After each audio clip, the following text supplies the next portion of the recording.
You know, I didn't think we'd be saying this, but we're at a point where we know so much about Sonic Frontiers, Sonic Origins is probably out by the time this video gets uploaded, and the Sonic movie 2, of course, has already been made public and is also available for DVD. So with that being said, Sonic Prime is the thing that we know the least about regarding all of the Sonic the Hedgehog news we have for 2022. And you know, I'm actually surprised considering that it basically got flipped on its head, considering that this was something that we knew more about than Frontiers, and now we have a lot of Frontiers information, and this, we only have about 2 teasers for, and we were all expecting a trailer or something like that at Netflix Geek, but all we got was an extension of the first teaser that we ever saw. So yeah, for lack of a better word, Sonic Prime is kind of being hidden in the dark from us for some odd reason.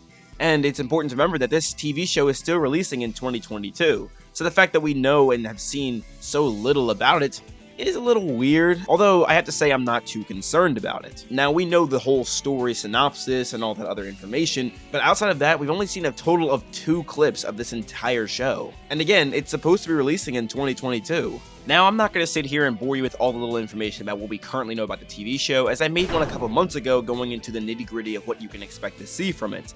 And if you want to know more about the show to its entirety, there will be a link right above in the video. However, in this video today, I'm going to be talking about why I believe that even though we know so little information, this could be the best Sonic TV show. Now, as a small little disclaimer before I really get into it, I want to explain what I mean by the best Sonic TV show.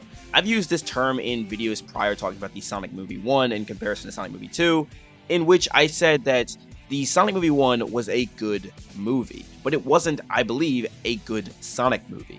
Now, what that blatantly means is, does it depict the whole Sonic the Hedgehog franchise or the character to its best ability? And if the answer to that question is yes, then it does a good job being a good Sonic movie, or in this case, a good Sonic show. You see, when it comes to the previous Sonic TV shows we've had in the past, those being Sonic X, Sonic Boom, so on and so forth, these shows include Sonic the Hedgehog, and they do a pretty good job of doing that. However, they don't illustrate this character and its world to the best of its possible ability. With that in mind, I want to use this Sonic SatAM cartoon as an example. Now, in the past, I believe it showed a great depiction of what the current state of the franchise and series was like. Back then, this is what the focus was primarily on. We saw Sally and all these other characters in the comics, maybe not in the games, but they were still prevalent characters at that time period.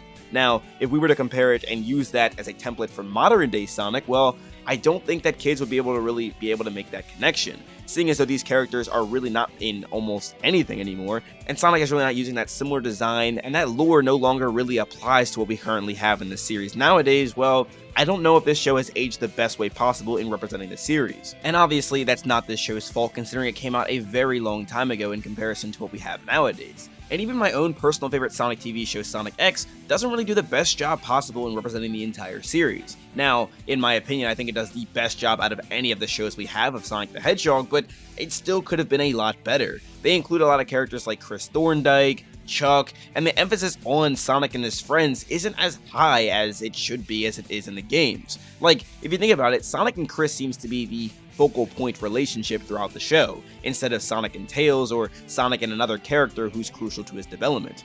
Instead here, we get a character that was completely made only for this show and this show alone. This character does not appear in any other media, which makes it kind of disconnected from the main current series. You see, I think what makes Sonic X so interesting is that it spends an entire season pretty much retelling the events of what we see in the games of Sonic Adventure 1 and 2 as well, but also retelling them in such a way that it almost feels new and fresh, as it gives different perspectives and different sides of the story, including new characters as well. Then you have other Sonic TV shows like Sonic Boom, which feels completely disconnected from the Sonic Boom video game franchise. It's almost as if they didn't even acknowledge or look at the games themselves to make the show, which, in my opinion, I actually favor. While the Sonic Boom TV show was a great TV show in my opinion, I don't think it did the best job representing the Sonic the Hedgehog series. This is one of those examples where it's a great show, but not a great Sonic show. That in mind, it was a Sonic Boom show, so I guess in its own right it's a great Sonic Boom show, but not a great Sonic show.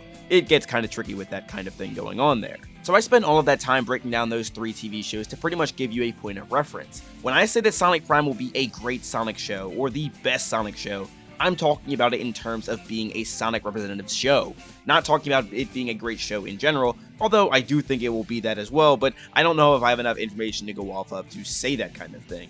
However, when it comes to Sonic Prime being a great Sonic TV show, there is more than enough information to pretty much make that claim.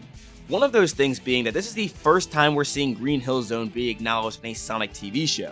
It's pretty crazy considering that this is always being utilized in video games over and over again, and it makes people kind of tired of it, but here we are seeing it in its first TV show format. That alone kind of makes it evident that they're going to be focusing on the mainline lore of the series, and of course we see a modern adaptation of Sonic the Hedgehog.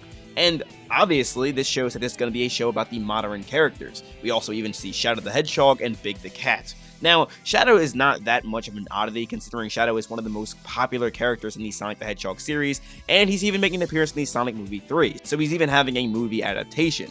Big the Cat, however, is probably a bit more of an oddball choice.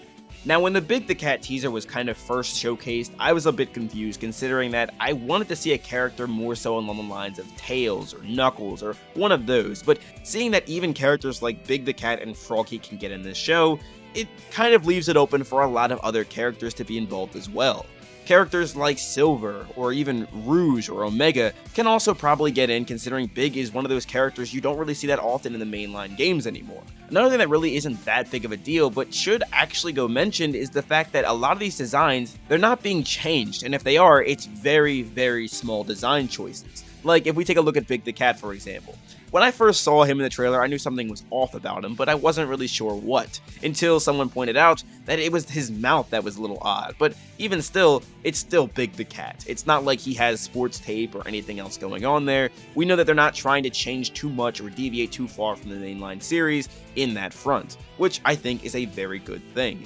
One surefire way to kind of gain that representation of being known as a good Sonic TV show is to stay true to the series, and that's exactly what Sonic Prime seems to be doing in terms of character designs and also locations.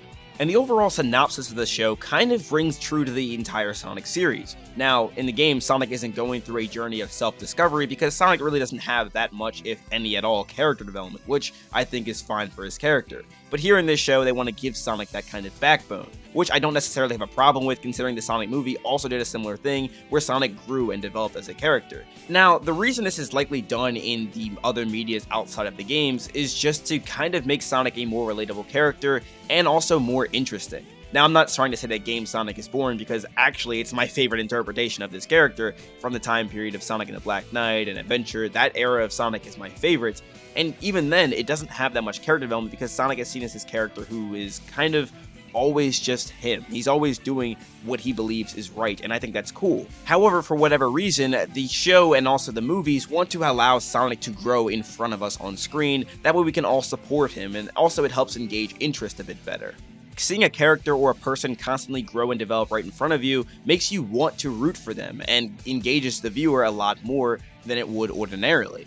And I think that's exactly what they're trying to do with Sonic here in this sense. However, the other aspect of this show that actually rings true to the games is that Sonic is going to try to save his friends, as we know from the teasers and also the synopsis. And in the games, we see that Sonic does this numerous times over and over again. It's my hope that Sonic Prime is the greatest Sonic TV show ever released, and I hope that it will gather an audience that develops more of an interest in these characters, and also the entire Sonic the Hedgehog franchise, just like the movie did. It is my personal belief that at this current point in time, it is the best representation of the Sonic the Hedgehog series that we've seen in a TV show, and hopefully it becomes a great TV show in general. But let me know your thoughts in the comment section down below. What do you currently think of Sonic Prime? Do you think it will be the best Sonic TV show? Let me know all your thoughts in the comment section down below. I'd love to see what you guys have to say. And also, while we're at it, don't forget to leave a like and subscribe on the video if you enjoyed it, because I would really appreciate that. Anyway, now's a great time as any to shout out my legendary channel members. Thank you all so very much in supporting me and my channel and creating the best possible content that I can create. Videos like these would not be possible without you guys, and I praise the Lord every single day for you awesome people. Thank you all again so very much. If you're interested in becoming a member of my channel, there'll be a link in the description down below. But if you want to support through other means, I have a merch store, and you guys can check out all sorts of Sonicsta swag, whether it be hoodies, t-shirts, hats, you name it, I got it in a link in the description down below. But anyway, thank you all for watching. This is Sonic signing out. Have a super blessed day, y'all. Why are you playing that trash?